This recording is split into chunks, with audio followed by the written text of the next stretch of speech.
राखी पौर्णिमेनिमित्त मी बनवली माझ्या भावासाठी अरिवकची राखी। तर राम राम मंडळी, आज आहे राखी पौर्णिमा आणि त्यानिमित्त मी बनवत आहे माझ्या भावाला अरिवकची राखी। मार्केटमध्ये आम्ही खूप साऱ्या राख्या पाहिल्या होत्या, पण मला त्यातली एकही नव्हती आवडली, म्हणून मी विचार केला की यावेळेस आपण घरीच राखी बनवूया। तर ही राखी बनवण्यासाठी आपल्याला लागणार आहे 3 mm चे गोल्डन बीड्स, मोती, फिटिंग कुंदन, शुगर बीड्स, कलरचे शुगर बीड्स, ग्लू, जरीचा थ्रेड आणि जशी मी हातामध्ये राखी करायला घेतली अरिवकची, तसं लगेचच बबलीचं पोरग आलं लगेच मध्ये लुडबुड करायला। सेम आमच्या बबलीवरती गेले, बबली पण अशीच परेशान करत होती।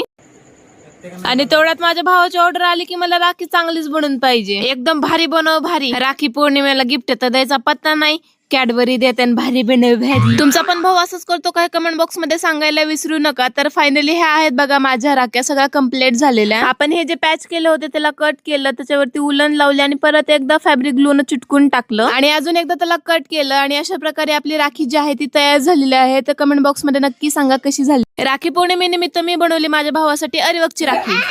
तर राम राम मंडळी, आज आहे राखी पौर्णिमा आणि त्यानिमित्त मी बनवत आहे माझ्या भावाला अरिवकची राखी।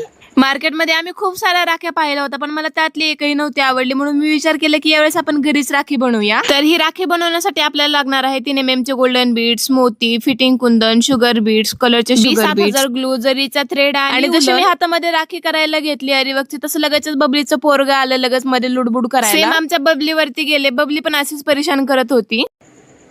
आणि तेवढ्यात माझ्या भावाची ऑर्डर आली की मला राखी चांगलीच बनवून पाहिजे, एकदम भारी बनव भारी। राखी पौर्णिमेला गिफ्ट तर द्यायचा पत्ता नाही, कॅडबरी देते भारी बनव भारी। तुमचा पण भाऊ असंच करतो काय? कमेंट बॉक्स मध्ये सांगायला विसरू नका। तर फायनली ह्या आहेत बघा माझ्या राख्या, सगळ्या कम्प्लीट झालेल्या। आपण हे जे पॅच केले होते त्याला कट केलं, त्याच्यावरती उलन लावले आणि परत एकदा फॅब्रिक ग्लूनं चिटकून टाकलं आणि अजून एकदा त्याला कट केलं आणि अशा प्रकारे आपली राखी जी आहे ती तयार झालेली आहे। तर कमेंट बॉक्स मध्ये नक्की सांगा कशी झाली।